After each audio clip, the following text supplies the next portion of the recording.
So Cryos is a sperm and an egg bank, but the sperm was a start, and we have been helping more than 100,000 people. We have delivered sperm to more than 130 countries worldwide. So that there's been a lot of babies coming out of that. You go into our website, like any other website, sure. You browse our donor list and you choose your favorite donor and choose which quality of sperm and put it in the basket and pay with a credit card. And so it's very simple and easy. Wow, that sounds like a normal shopping, internet shopping. It's very normal. It has been so for at least 25 years. So it's very fine developed. It's a normal internet shop. About 185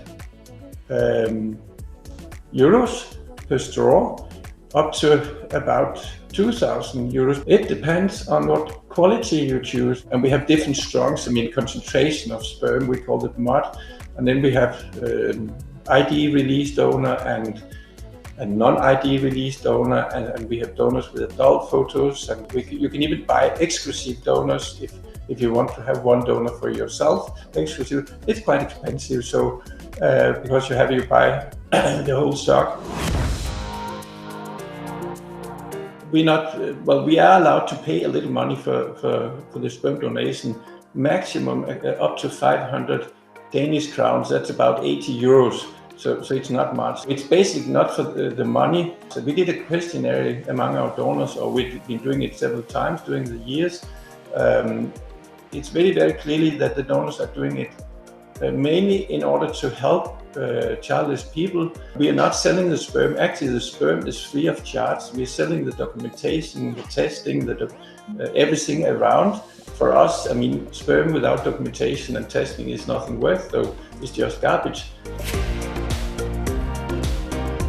We only have limited numbers of Asian donors, and that was actually our mission to set up units worldwide. Our goal is to supply all colors, and I know it's very important for Korean people that it's not Japanese or it's not Chinese, it has to be Korean. I was in Korea in 2019. I had meetings with people and we analyzed the legal situation, but it was not possible from a legal point of view to conduct our business there. So we would still be very interested in coming and helping setting a full, as we could within a few years make a full supply in Korea and help you create, let's say, 10,000 babies per year if you want. Women has been more educated and more independent of men. So that's the same pattern in all countries in the civilized world. And they educate themselves, and actually they postpone their reproduction time. When they are up in their 30s, suddenly they want to find a spouse, a husband, but it's not so easy for yourself on the top of the social scale. The good men are occupied, and you're more picky than if you're 20 years old. But they need to do something before it's too late. They cannot find the man on the white horse, so they come to us instead, and then they must find maybe the man afterwards. If you don't have access to sperm or medical treatment in your own country, you have to go abroad or you have to go to the grey market. There's always these two alternatives, because people don't just accept not to be pregnant, because this is so important, maybe the most important thing in their life. So that means it's kind of the same problem. If you don't have abortion in your country, then people go to charlatans. You cannot stop it. Yeah, it's not stoppable. So therefore, it's better from a community point of view to regulate it so it is accessible in the medical field, because otherwise you just have it under the radar. So this is an old-fashioned way of looking at it. All children come to the world egoistically. Nobody have had children so far for the children's sake. it is egoistic to have children. Either it's because an accident by sex, or it's because you want to create a family. But the good thing is that these children are highly wanted. They are loved, and this is important for children to be cared and to be loved. Not necessary to have a genetic man around him or her. Well, we have had, for instance, Susan Colombo, a professor from London. She's been studying this for more than 40 years.